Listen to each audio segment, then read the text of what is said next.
मंत्री झाबर सिंह खर्रा पहुंचे समाचार प्लस के ऑफिस और मंत्री खर्रा ने समाचार प्लस से की एक्सक्लूसिव बातचीत। श्रीमाधोपुर से विधायक हैं झाबर सिंह खर्रा। डबल इंजन की सरकार से प्रदेश के विकास को मिलेगी गति और श्रीमाधोपुर में जल तथा सुरक्षा है महत्वपूर्ण मुद्दा। तो नए सीएम के सानिध्य में नई ऊर्जा से करेंगे विकास कार्य। यहाँ समाचार प्लस के ऑफिस में हमारे साथ उपस्थित हैं, आइए हम उनसे बात करते हैं। झाबर सिंह जी, आपको बहुत बहुत बधाइयाँ और शुभकामनाएं हमारे चैनल की तरफ से। और सबसे पहला सवाल जो हर किसी के मन में है, सर अब शपथ तो ले ली है, कार्यभार भी संभाल ही लिया है, पोर्टफोलियो बता दें सर। ये विशेषाधिकार माननीय मुख्यमंत्री जी का है, क्योंकि अभी 3 दिन प्रधानमंत्री जी हमारे प्रदेश में राजधानी में रहने वाले हैं और उनके जयपुर से प्रस्थान करने के दूसरे दिन विभागों का वितरण संभवतः हो जाएगा और उसके बाद ही हम बता पाएंगे कि हमारे पास कौन सा विभाग आ रहा है। सर मुख्यमंत्री जी तो यहाँ हैं ही और साथ ही साथ प्रधानमंत्री जी भी आज यहाँ पर पहुँच रहे हैं, 3 दिन के लिए आ रहे हैं। DGIG कॉन्फ्रेंस हो रही है, बड़े लेवल पे इतनी बड़ी कॉन्फ्रेंस यहाँ पर हो रही है। साथ ही साथ आज आपके पार्टी मुख्यालय भी पहुँचेंगे, तो आप सब उनसे मिलेंगे। क्या कुछ मन में चल रहा है, क्या वार्तालाप, क्या चर्चाएँ रहेंगी आज? देखिए, माननीय प्रधानमंत्री जी राजस्थान के भारतीय जनता पार्टी के विधायक दल और मंत्रिमंडल के सदस्यों के साथ बैठेंगे। उसमें जहाँ तक मैं समझता हूँ, माननीय प्रधानमंत्री जी भारत सरकार की पिछले 9.5 साल का कार्यकाल में जो भी जितने भी जन कल्याणकारी कार्य हुए हैं और अर्थव्यवस्था के क्षेत्र में, सुरक्षा के क्षेत्र में, सेना को मजबूत करने के क्षेत्र में, विदेशों में भारत की साख बढ़ाने के क्षेत्र में उन्होंने जितने भी काम किए हैं उसके बारे में चर्चा परिचर्चा करते हुए वो हमें ये संदेश देंगे कि किस प्रकार भारतीय जनता पार्टी के विधायकों को भारत सरकार और राजस्थान सरकार की जन कल्याणकारी नीतियों को उस अंतिम व्यक्ति तक पहुंचाने के लिए कार्यकर्ताओं को साथ लेकर काम करना है और जो पात्र व्यक्ति अब तक इन योजनाओं का लाभ लेने से वंचित रहे हैं उनको पहचान करवाकर, चिन्हित करवाकर उन तक उन योजनाओं का लाभ पहुंचाकर उन्हें राहत प्रदान करें। ये जहाँ तक मैं समझता हूँ प्रधानमंत्री जी का मूल मंत्र हमें मिलेगा।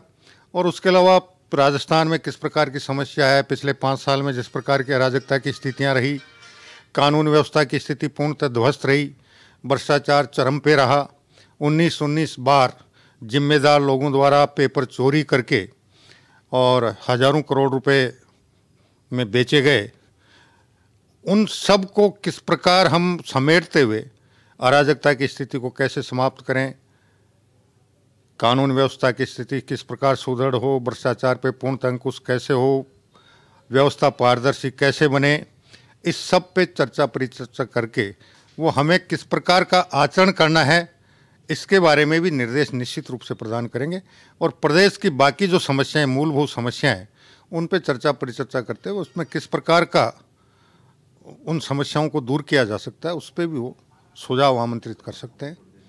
प्रधानमंत्री जी का तो एजेंडा बिल्कुल क्लियर है, गारंटी, और जो काम करते हैं वो उसी की गारंटी देते हैं। तो अब इस गारंटी को आपका मंत्रिमंडल, जिसमें नए लोग भी शामिल हैं, जिसमें अनुभवी लोग भी शामिल हैं, तो आप सब मिलकर के एक साथ, क्योंकि आपके मुखिया भी वैसे तो नए नहीं हैं लेकिन पदभार जो इतना बड़ा उनको दिया है, तो उनकी टीम में आपका मंत्रिमंडल किस तरीके से राजस्थान को विकास की ओर ले जाएगा?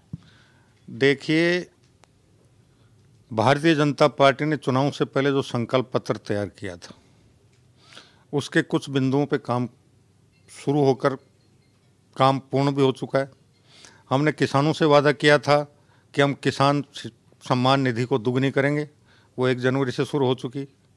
उज्ज्वला योजना की लाभार्थी परिवारों को 450 रुपये में सिलेंडर मिलने की बात थी, वो योजना भी 1 जनवरी से शुरू हो चुकी है। पिछले 5 साल में स्वास्थ्य सेवाओं को लेकर इस सरकार ने जिस प्रकार भारतीय जनता पार्टी की और केंद्र सरकार की योजना को बदलकर चिरंजीवी योजना बनाई थी, उसमें मैं आपके चैनल के माध्यम से निवेदन करना चाहूँगा कि पूरे प्रदेश में 5 लाख रुपए से अधिक के इलाज लेने वाले परिवारों की या व्यक्तियों की संख्या सिर्फ केवल और केवल मात्र 2.5 में है। तो आप 25 लाख 50 लाख का अगर कोई जुमला फेंकते हैं तो उससे कोई अर्थ नहीं है। 5 लाख रुपए तक का इलाज वास्तविक रूप से गरीब व्यक्ति को मिले। अभी पिछले 1 साल में तो चिरंजीवी योजना में लोगों को निजी अस्पतालों में घुसने भी नहीं दिया गया, क्योंकि अस्पतालों का राजस्थान सरकार पे भारी बकाया था। तो अब हम माननीय प्रधानमंत्री जी को आयुष्मान योजना है, उसका भी अभी कैंपों के माध्यम से हर परिवार तक पहुंचकर कार्ड वितरित करवाने का काम, उज्ज्वला का काम, बाकी जितने भी भारत सरकार की योजनाएं उनका प्रचार प्रसार और उन योजनाओं का काम कर रहे हैं। और उसके अलावा पेपर लीक के मामले में, अपराध के मामले में विशेष जांच दल गठित किए गए हैं। और पिछले कुछ 1-1.5 सप्ताह में जांच दल गठित होने के बाद उन्होंने अपना कार्य भी बहुत अच्छा किया है। तो निश्चित रूप से आने वाले समय में हम प्रधानमंत्री जी की इच्छा के अनुरूप राजस्थान को सुशासन, पारदर्शी शासन और भ्रष्टाचार रहित शासन देने में के लिए कृत संकल्पित हैं और उसमें पूर्ण रूप से सफल होंगे।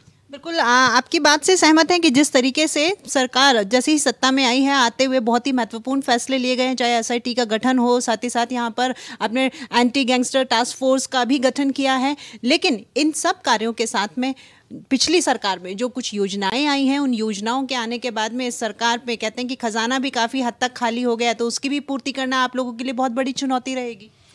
देखिए, पिछली सरकार की जितनी भी योजनाएं थी उनमें जो कमियां खामियां थी उनको हम निश्चित रूप से दूर करेंगे।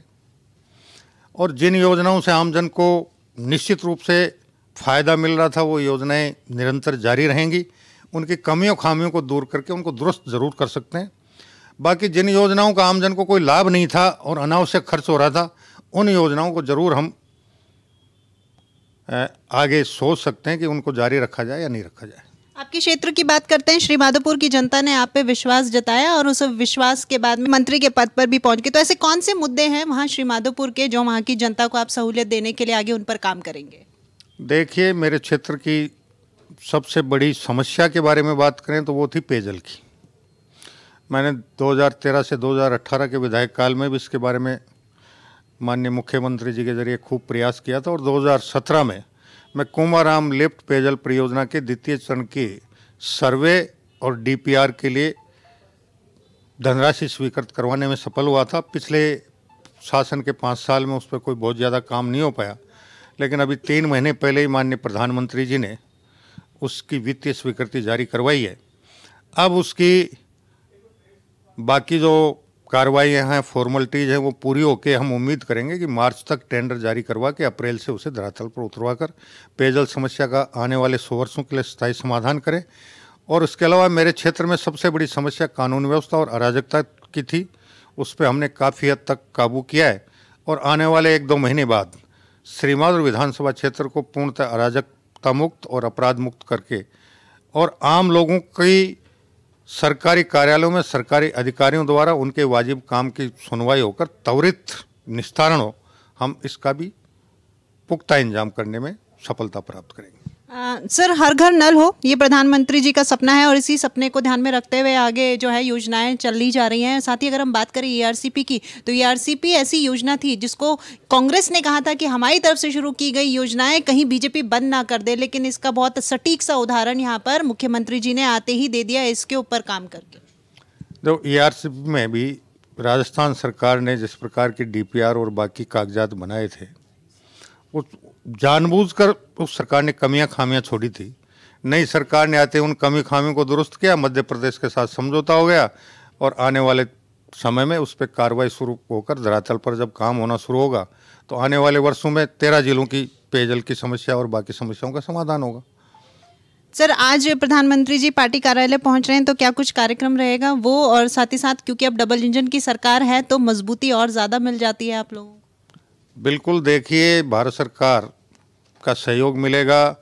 पिछले 5 साल में कि सरकार ने राजस्थान की आर्थिक स्थिति को जिस प्रकार बद से बदतर किया है, वो बिना भारत सरकार के सहयोग के सुधर नहीं पाएगी। और आज प्रधानमंत्री जी आ रहे हैं तो निश्चित रूप से हम उनसे इस मामले में भी आग्रह करेंगे और आने वाले समय में राजस्थान की आर्थिक सेहत सुधारते हुए राजस्थान में विकास के नए आयाम स्थापित पारदर्शी तरीके से और भ्रष्टाचार रहित तरीके से करने में हम कामयाब होंगे। बहुत बहुत धन्यवाद सर झाबर सिंह खर्रा, जिन्होंने कहा है कि हम क्योंकि अब डबल इंजन की सरकार बन गई है तो मजबूती और ज़्यादा मिल गई है, तो राजस्थान में विकास के नए आयाम अब रचे जाएंगे। कैमरा पर्सन विजयनाथ मिश्रा के साथ मैं राखी सिंह, समाचार प्लस जयपुर।